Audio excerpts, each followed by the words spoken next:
Good afternoon, my friend. Hello there. Good to be here with you today.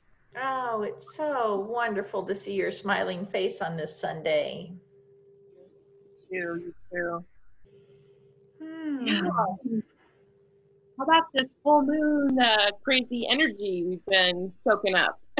There is some full moon energy. I'm just going to put it out to everyone who's joining us that there might be some glitches along the way, and I'm just chalking it up to the full moon.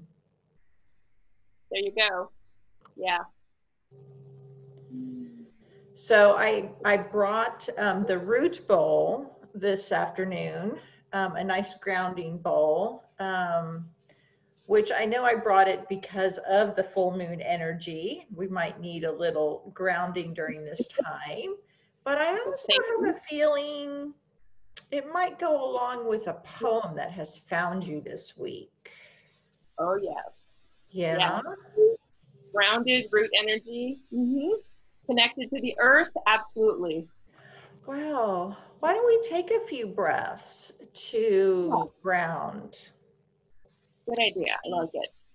Super. Let's kind of root the soles of your feet into whatever your Mother Earth is right now, your floor, your cushion. Root your sits bones into your chair or your cushion. But closing eyes and rooting down into Mother Earth. Whatever part of you is connected to Mother Earth in this moment. Allowing your breath to be gentle and easy. A gentle breath in, a soft, long breath out. Just breathing in, breathing out, and feeling yourself dropping and deepening, grounding into Mother Earth.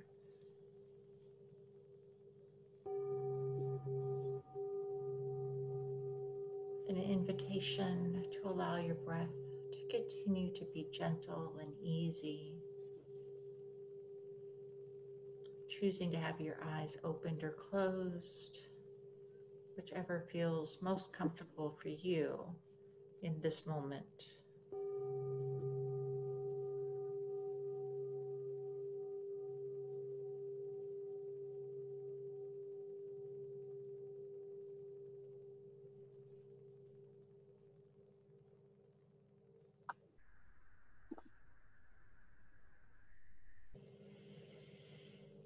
Hmm.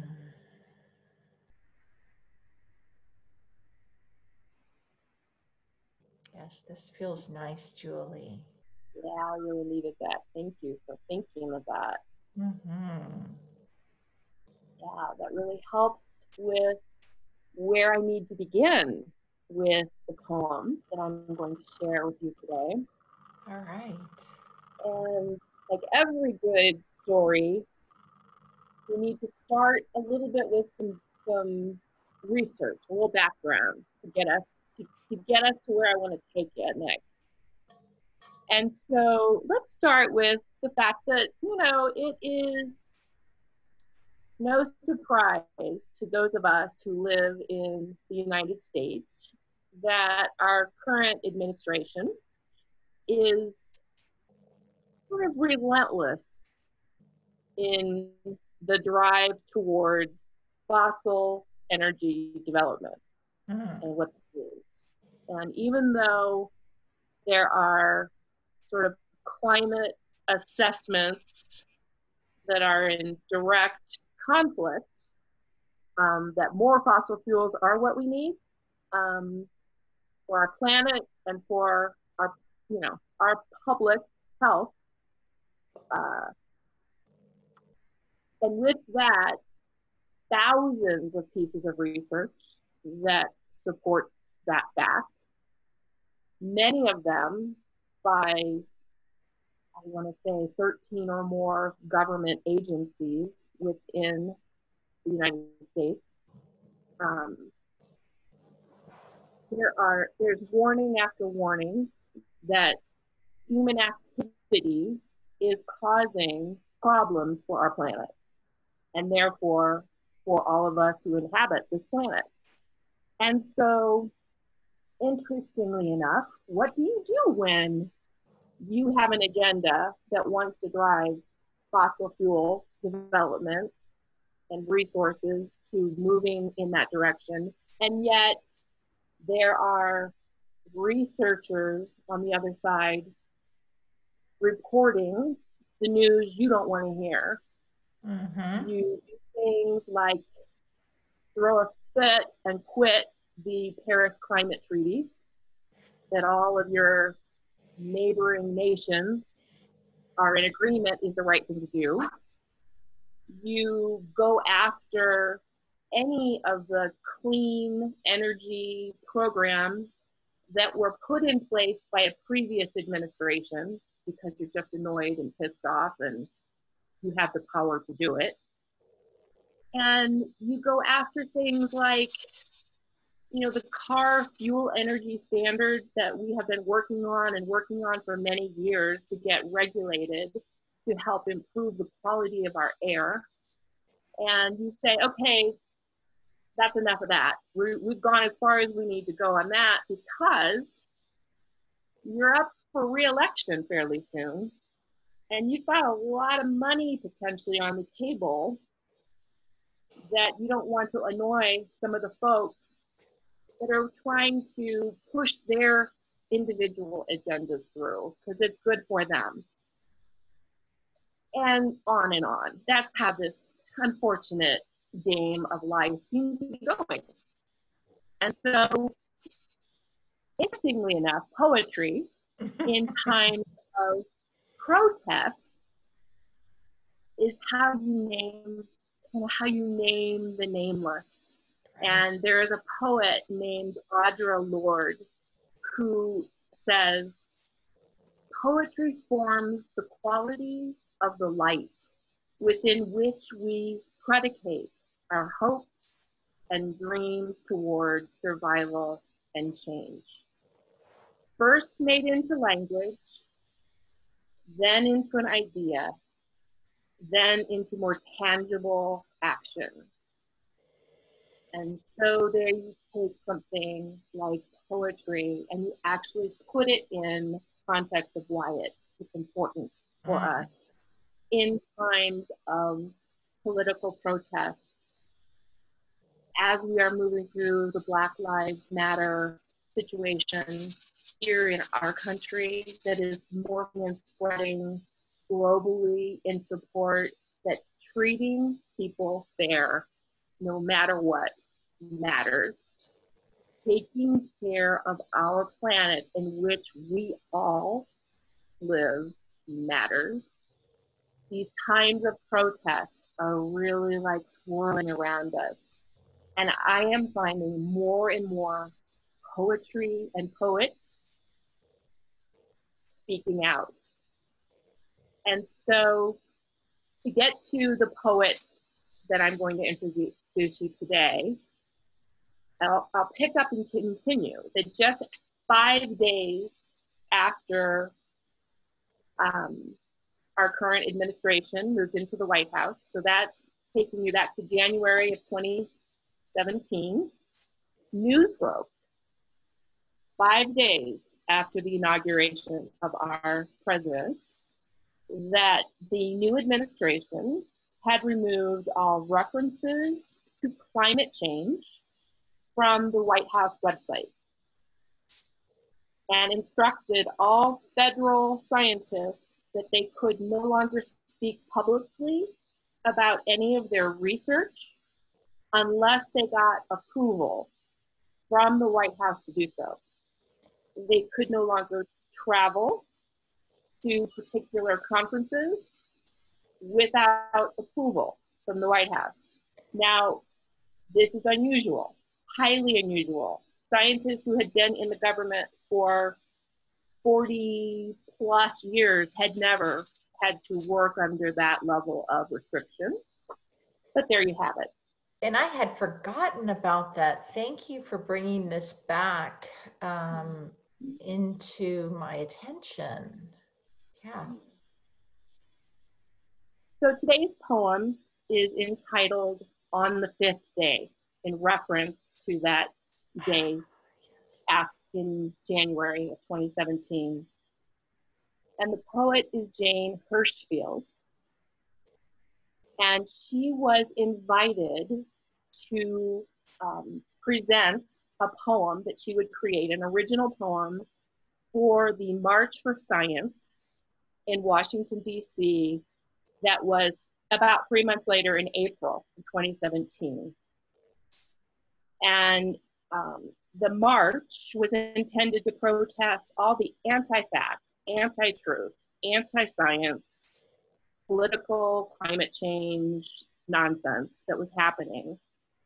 And this poem speaks to the silencing of scientists and the assault on nature. And Jane Hirshfield is just a prolific writer. She has published 15 books, many of them award-winning books. She is a graduate of Princeton University. She is a poet, a translator, an essayist, an editor. She's all things wordsmith. And I am really pleased to read her poem for you. I am ready to hear. I am ready to listen. Okay. To, So, yes. On the Fifth Day by Jane Hirshfield. On the fifth day, the scientists who studied the rivers were forbidden to speak or to study the rivers. The scientists who studied the air were told not to speak of the air. And the ones who worked for the farmers were silenced. And the ones who worked for the bees. Someone from deep in the Badlands began posting facts. The facts were told not to speak and were taken away. The facts, surprised to be taken, were silent. Now it was only the rivers that spoke of the rivers, and only the wind that spoke of its bees. While the unpausing, factual buds of the fruit trees continued to move toward their fruit.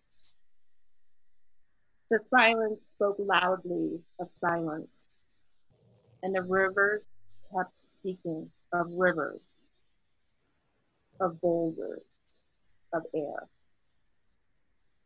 In gravity, earless and tongueless, the untested rivers kept speaking. Bus drivers, shelf stockers, code writers, machinists, accountants, lab techs, cellists kept speaking. They spoke the fifth day of silence.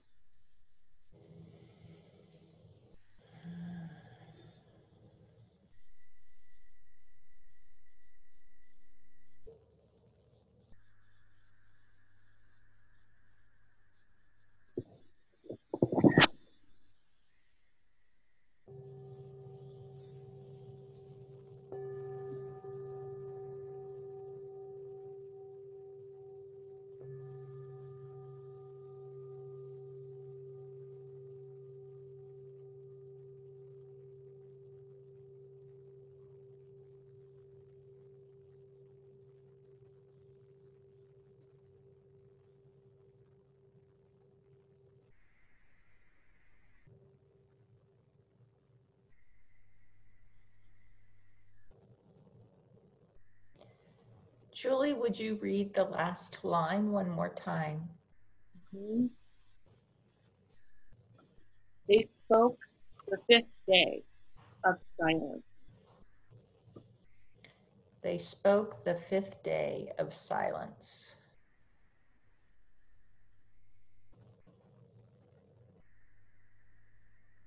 I have to tell you, as I was listening at the beginning of the poem, I could hear, and then it became silent as the poem progressed. Oh. Yes. Do I need to reread? No, not literally silent. As the Okay. beginning was, as the poem was going on at the beginning, I could hear everybody speaking for Ah, the rivers and the bees. yeah. And then as the poem progressed, I could hear the silence. Mhm. I could hear the silence of the fifth day.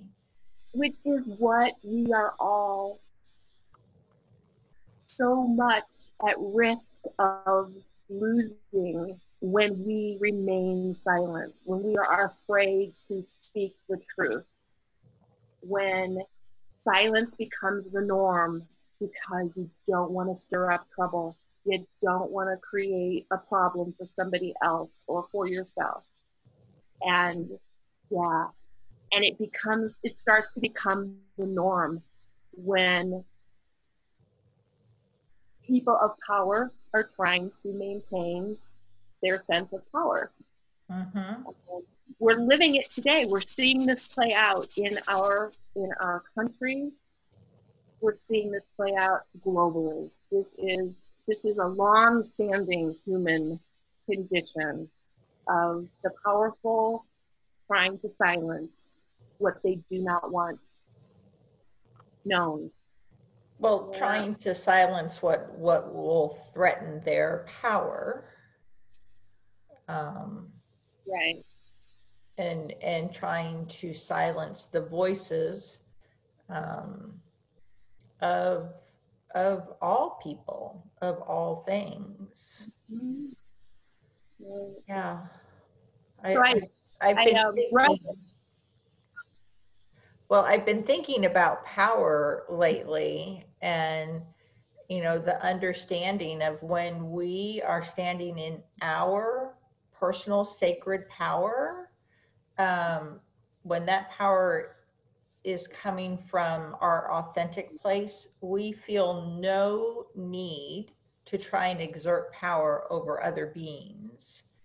But when we cannot find our own personal sacred power, then we want to exert power over others. And it's this fear based of, I see you standing in your sacred power, and I'm so afraid. So let me try and stamp you down and exert power from you. Mhm. Yeah. So I wanted to know a little bit more about Jane. So I went on a search for just sort of the biographical background details. And I found her in an interview talking specifically about the invitation to the March for Science and her writing this poem. And she says that a poet does not ever imagine speaking to 40 or 50,000 people Mm. with the Washington Monument sort of over your right shoulder and the White House straight ahead in the distance, and nor do you usually experience a poem being cheered midway through. But at the line, and the ones who worked for the bees, she said it was very amusing because a bee contingent up near the stage in bee costumes who were there in direct relation to what is happening and has been happening to our bee population, they started like buzzing and running through the crowd and creating this real kind of stir. And from her perspective of like looking out onto this sea of people and seeing these people running through the crowd in bee costumes, and the crowd roaring and going crazy.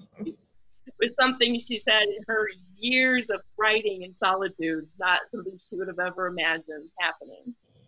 And she goes on to say that poetry has always been one of humanity's sharpest tools for puncturing the shrink wrap of silence and oppression.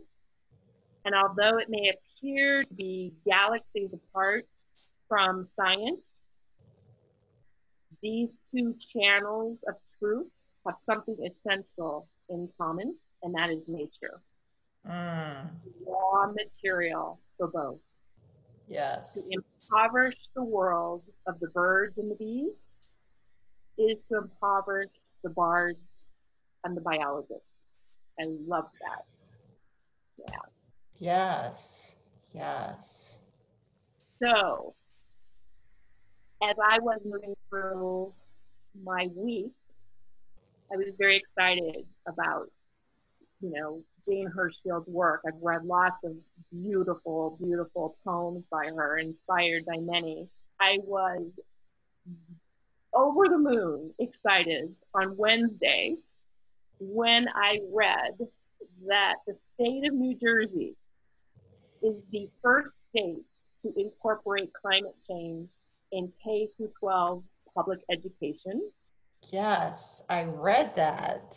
preparing our students, our next generation for how we move into a green economy Right. and the next big societal revolution of change. And I was just, my heart just is sort of like full circle things coming. Like you start to lose faith, you start to whatever, and these big shifts that are just calling to be birthed, that are just calling for change. It's a tipping point for so many things. How we treat each other, how we treat our planet, how we move forward as human beings, as guests on this planet. And, I've really been struck, especially the last couple weeks, of how individuals, communities, and states won't be silenced, and that people are still exercising their autonomy. Um, so just on all fronts right now, that there's one directive similar to on the fifth day, let's take climate change out of everything. Let's only do things one way and see through one lens. That there are people, individuals, communities who are saying, I have a voice, we have a voice, and it's different from your voice, and we're going to use our voice. Mm-hmm. Yeah. Yeah. And poetry is such the voice of activists. Mm-hmm. I don't know that poets really envision themselves as activists, um, but the stringing together of words so that we feel it in our heart, um, and it moves us to be activists. I think there is this deep search for meaning and trying to sometimes put borders, around constructs that just seem so crazy or Right. so hard to understand why others don't see it the way you see it. And something about poetry that I find so powerful is often a poet's experiences are a universal, or some of them just catch fire that way because other people can relate. And Yes. so you write a poem often in isolation in your individual experience of something, but because we are part of a collective unconscious, because we are part of this web of existence, what you feel trickles through, and oh, I feel that too, and I see it that way too, and I feel that, and oh, I never saw it that way. And Connects all of us. yeah, that's the power. Yes. Yeah, and it feels, so authentic. That power of words to connect, that collective feeling. Yeah, and that's Oh, words, poems and music become so important in our human experience. Yeah, the arts are essential in our human experience. absolutely, Julie. So, Oh, so lovely and so timely on so many fronts of what we're experiencing in our country, globally right now. Hmm. yeah, All right. yeah. So I bumped into a message that I found on, gosh, I guess it was Facebook. I wrote this down the other night. Um, and oh, it was on Instagram. It was an Instagram message that had been, I guess, posted from a tweet. So this is the Hmm. world we live in now. Like, Yeah, you're right. so many good ideas are coming from so many things. But this was from I want to say it was from a pastor, and a female pastor, and she said, say what you need to say on social media, and then put down your phone and pick up your life. Mm. Yeah, I love that. Put down your phone and pick up your life. Not many will see you learning, confessing, repenting, uprooting, retooling, forgiving, inviting, empowering. But we will see its fruit. The hidden work is the heart work, is the hard work. The hidden work is the hard work, is the heart work, is the hard work. Yeah, The heart I work. loved that. Yes. Oh, Julie. So, yeah, powerful message. Really struck me. Powerful. I'd like to include both the poem and this social media message in our links Okay, today. Yeah. all right. Well, Julie, thank you for bringing us to ground this afternoon and reminding us, mm, how we're all connected and we are stewards of this earth and we are stewards of each other, and to use our voice not just for ourselves, but for our community and for nature and for Mother Earth. Mhm. Yeah.